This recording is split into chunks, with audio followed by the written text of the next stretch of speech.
उनको हजारों का मुआवजा भी नहीं मिल पाया।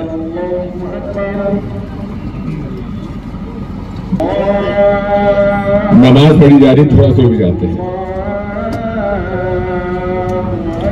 नमाज और आरती के समय हम रुक जाते हैं।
मैं आपसे जो कह रहा था कि आज इस नर्मदा घाटी और नर्मदा का विकास अगर हुआ है तो ये श्रेय कांग्रेस पार्टी को जाता है जिसने कल्पना की थी। मैं कहना चाहता हूं हमारे साथी हरसूद के जो एक इंदिरा सागर के अंदर डूब के कुछ मांगे हैं, जो कि ओंकारेश्वर के डूब के लोगों को मिल गई, इंदिरा सागर के डूब को नहीं मिली है। हम वादा करते हैं कि उनको भी उसी रेट में हम लोग काम देंगे, मुआवजा देंगे जो उनकी डिमांड है।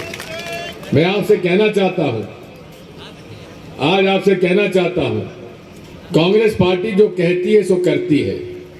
कमलनाथ जी एक ऐसे व्यक्ति हैं जो अपने वादे के पक्के हैं। सरकार हमारी बन गई थी, कर्जा माफी की प्रक्रिया शुरू हो गई थी और 27 लाख किसानों को कर्जा माफ हो गया था। लेकिन कुछ ऐसे बेईमान और गद्दार विधायक जो कि आपका यहाँ पे जिनको आपने चुन के भेजा था, करोड़ों में बिक गए और वो करोड़ों में बेचने के बाद फिर यहाँ पर खूब पैसा कमाया और आजकल साड़ियां बांट रहे हैं। चुनाव आया ना, ये साड़ी बांट रहे हैं। मामा जी जो हैं उनको लाडली बहना याद आ रही हैं अब 18 साल बाद। बात यही है, ये लोग आप सब लोगों को बेईमान समझते हैं, आप लोगों को मूर्ख समझते हैं। ये अमूल्य वोट हम लोगों का जो पंडित जवाहरलाल नेहरू, बाबा साहब अंबेडकर ने हमको दिया, जो सरकार बना सकता है, सरकार पलट भी सकता है, उसकी कोई कीमत होती है क्या? ये समझते हैं जनता क्या है, खूब लूटो और लूटने के बाद जब चुनाव आएगा तो उसको थोड़ा थोड़ा पैसा दे देंगे, शराब पिला देंगे तो अपना ठीक काम हो जाएगा। पहले सोसाइटी के गोदाम में खाद पहुंच जाता था और खाद वहां से मिल जाता था, लेकिन आज हालत यह है लाइनें लगती है, थाने में बढ़ रही है और 150-200 200 रुपया बोरी पर काला बाजारी में पैसा लिया जा रहा है कि नहीं लिया जा रहा है। कीमतें बढ़ती जा रही है, महंगाई बढ़ती जा रही है, फसल की कीमत बढ़ नहीं रही है, लागत बढ़ती जा रही है और मोदी जी कहते हैं कि दुगना मैं 2022 तक किसानों की आमदनी दुगना कर दूंगा। ये बात मुझे आप ये बताइए, कौन सी बात है जो नरेंद्र मोदी जी ने जो कही हो वो सही निकली हो? कौन सी बात शिवराज सिंह चौहान ने जो कही हो सही निकली हो? काला धन आ जाएगा, इतना आएगा कि सबके खाते में 15 लाख जमा हो जाएंगे, हम इतने बड़े आपको बना देंगे, आतंकवाद समाप्त हो जाएगा, भ्रष्टाचार समाप्त हो जाएगा। ना भ्रष्टाचार समाप्त हुआ, ना आतंकवाद समाप्त हुआ, ना काला धन आया। नोटबंदी के अंदर आप ही का पैसा जो बैंकों में जमा था आप ही को पैसा बैंक से निकालने के लिए भी घंटों लाइनों में खड़े रहे। किसके यहाँ शादी थी, किसी के यहाँ सगाई थी, किसी के पास मुसीबत थी। और आप लोगों का हमारा पैसा जो बैंकों में था, इन्होंने छोटे छोटे गरीब लोगों को तो कर्जा नहीं दिया, बड़े बड़े उद्योगपतियों को हजारों लाखों करोड़ का कर्जा दिया। और आज पिछले 9 साल में मोदी जी के राज में 25 लाख करोड़ का बड़े उद्योगपतियों कर्जा माफ हुआ। कितना? 25 लाख करोड़। उनमें एक भी किसान, एक भी मजदूर, एक भी अनुसूचित जाति जनजाति का आदमी नहीं है। इन्होंने कर्जा माफ उनका किया है जो बड़े बड़े उद्योगपति इनके पास शुरू से आते रहे हैं। केंद्र सरकार ने 2009 में किसानों का 72,000 करोड़ रुपए डॉक्टर मनमोहन सिंह जी और सोनिया गांधी जी ने माफ कराया था कि नहीं कराया था किसानों को? 10 साल तक हमने बिजली मुफ्त में दी थी कि नहीं दी थी किसानों को? 5 हाउस पावर। गरीबों के घर में एक बत्ती कनेक्शन मुफ्त में दिया था कि नहीं दिया था? आवासीय पट्टे दिए, आपको खेती के पट्टे दिए, जंगल की जमीन पर जिन आदिवासियों का कब्जा था वो जमीन के पट्टे हम लोगों ने कानून बनाया। आज भी मेरे आदिवासी भाइयों और बहनों से मैं कहना चाहता हूं, आपके जितने ऐसे प्रकरण हैं जिनमें आपका कब्जा है लेकिन पट्टा नहीं मिल पाया है, कांग्रेस की सरकार आते ही पूरी तरीके से आपके साथ न्याय किया जाएगा, आपको पट्टा दिलवाया जाएगा। अनुसूचित जाति के लोग, इंदौर में मेट्रो बनेगी, पैसा जाएगा आदिवासियों के खाते से। कहीं इंदौर में और भोपाल में और बड़े बड़े जगह पर बड़े बड़े आलीशान भवन बनेंगे तो आदिवासी और अनुसूचित जाति के लोगों के बजट से जाते हैं। मैं आपसे कहना चाहता हूं, इस बात को दावे के साथ कह सकता हूं, अनुसूचित जाति जनजाति का पैसा केवल उनके हित में लगाया जाएगा कांग्रेस पार्टी की तरफ से, और किसी को नहीं दिया जाएगा। पंचायती राज का क्या हाल कर दिया इन्होंने? सारा अधिकार आपसे छीन लिया। मेरे कार्यकाल में, कांग्रेस के कार्यकाल में पंचायत कर्मी, शिक्षक कर्मी की नियुक्ति जनपद पंचायत जिला परिषद ने की थी कि नहीं की थी? और सारे बच्चे आप लोगों के लगे थे। व्यापलम जैसा घपला नहीं हुआ था। आज क्या हाल है? बेरोजगार भटकता फिर रहा है और बेरोजगारों को नौकरियां नहीं मिल रही है। नौकरियां निकलती हैं, पेपर आउट होता है, बड़े बड़े लोगों के बच्चे जो कि पास नहीं हो सकते उनको नौकरी मिल जाती है, और गरीब आदमी के लायक बच्चों को नौकरी नहीं मिल पाती। एक तो पटवारी में भर्ती एक ऐसा व्यक्ति हो गया जिसको मध्य प्रदेश की राजधानी कहां ये मालूम नहीं था, वो पटवारी की भर्ती में पास हो गया क्योंकि उसके पिता के पास नगद पैसा था रिश्वत देने के लिए। रिश्वत आज एक ऐसी बात हो गई है, ठेका हो तो रिश्वत, ठेके में पेमेंट दो तो उसमें कमीशन, हर चीज कमीशन की बात है। मैं आपसे कहना चाहता हूं कि आप इस बात को समझ लीजिए, जितने घोटाले इन्होंने किए हैं, लाखों करोड़ के घोटाले किए हैं, उसकी हमने पर्चा छपाया है। आप लोगों को पर्चा वो बटा के नहीं बटा, आपको वचन पत्र के पर्चे बटे के नहीं बटे, सारी बातें आपको समझ में आना चाहिए। एक एक घोटाले की जांच की जाएगी और मैं आपसे कहना चाहता हूं, जो जो दोषी होंगे उनके खिलाफ सख्ती से कार्रवाई की जाएगी। मैं अधिकारी कर्मचारियों से भी कहना चाहता हूं, हम लोगों ने ओल्ड पेंशन स्कीम लागू करने का फैसला लिया है। मुझे जानकारी मिली है कि आप लोग उससे खुश हैं, लेकिन इतना जरूर आपसे कहूंगा कि ऐसा कुछ मत करो जिससे ऐसा लगे कि तुम भारतीय जनता पार्टी कार्यकर्ता के रूप में काम कर रहे हो, विशेषकर थानेदारों, पुलिस विभाग से।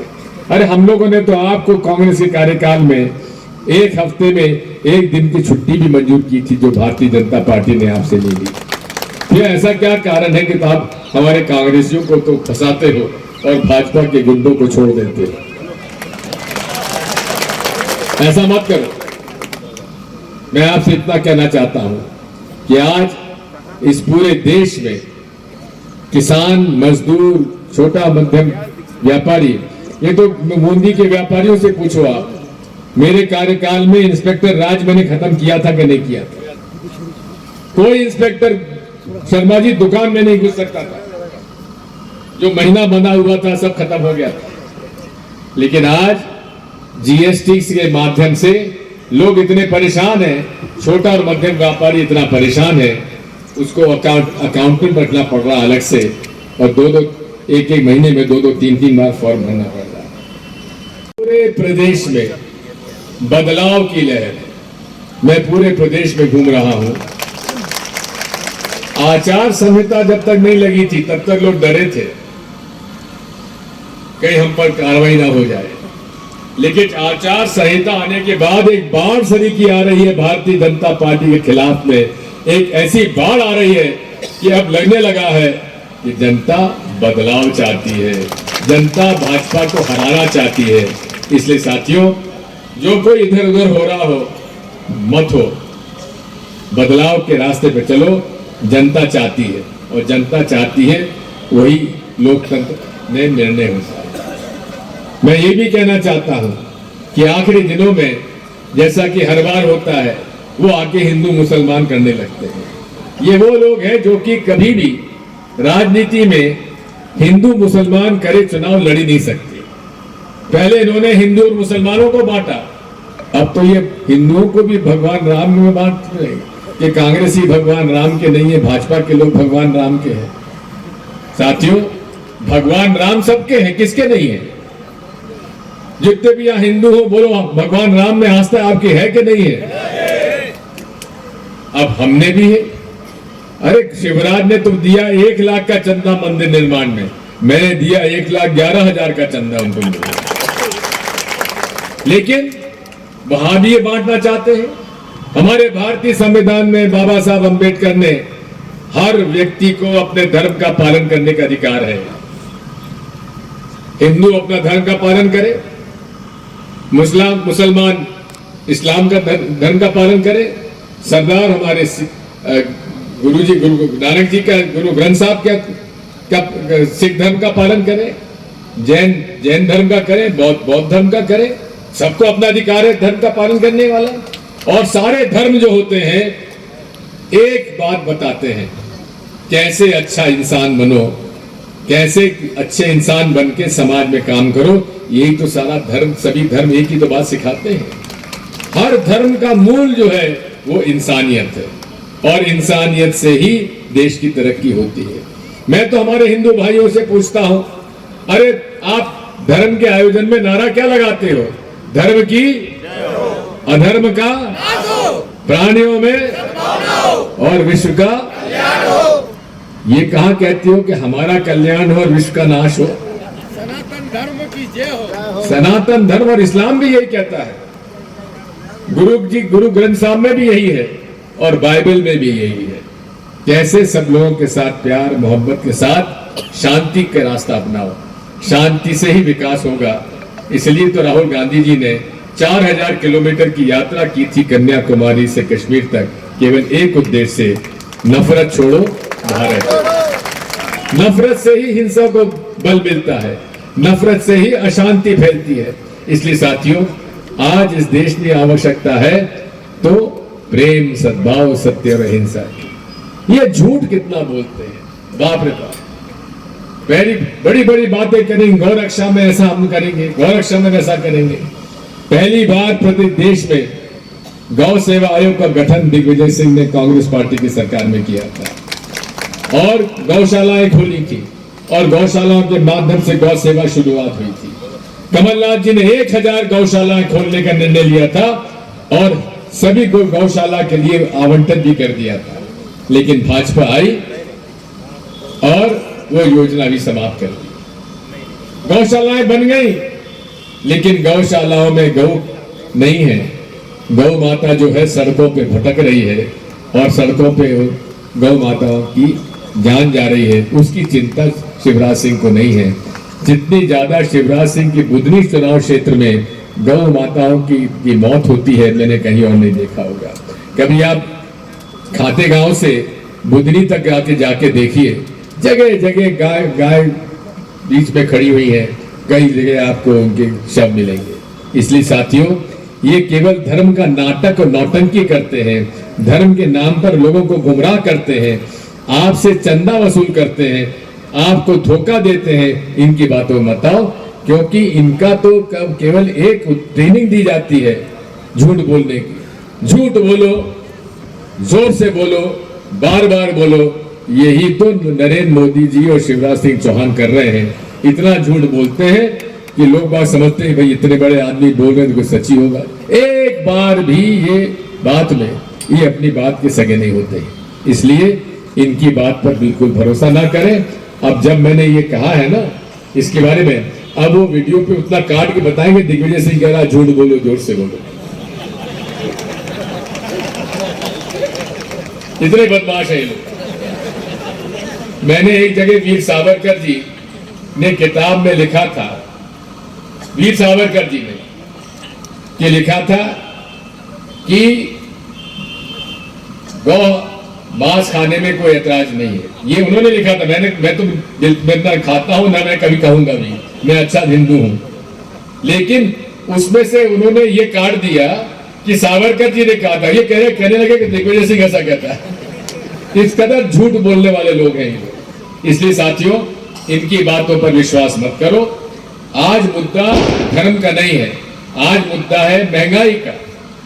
हर चीज महंगी हो गई, डीजल महंगा, पेट्रोल महंगी, बिजली महंगी, खाने का तेल महंगा, आपका आटा महंगा, दाल महंगी, हर चीज महंगी हो गई है। सस्ता क्या हुआ है? सस्ता केवल दारू। बात वही है। जो पूरे तरीके से आज इस महंगाई के माहौल में मुद्दा हमारा महंगाई है, मुद्दा हमारा बेरोजगार है। हमारे युवक भटकते फिर रहे हैं, उनको रोजगार नहीं मिल रहा है। मुद्दा है भ्रष्टाचार, मुद्दा है अन्याय, अत्याचार। बिना किसी बात के झूठे केस लगाए जाते हैं, लोगों के मकान तोड़ दिए जाते हैं, बुलडोजर चला दिया जाता है, कोई सुनने वाला नहीं है, केस नहीं है, जिला बदर की कार्रवाई हो जाती है। ये सारी बातों के खिलाफ हमें लड़ाई लड़ रहे हैं और पूरे प्रदेश में एक लहर है भारतीय जनता पार्टी को हराने के लिए, बदलाव के लिए और कांग्रेस पार्टी की सरकार बनाने के लिए। और मैं दावे के साथ कह सकता हूं कि 3 दिसंबर को जब नतीजा आएगा 130 सीटों से ज्यादा हम लोग चुनाव जीत के आएंगे और सरकार बनाएंगे।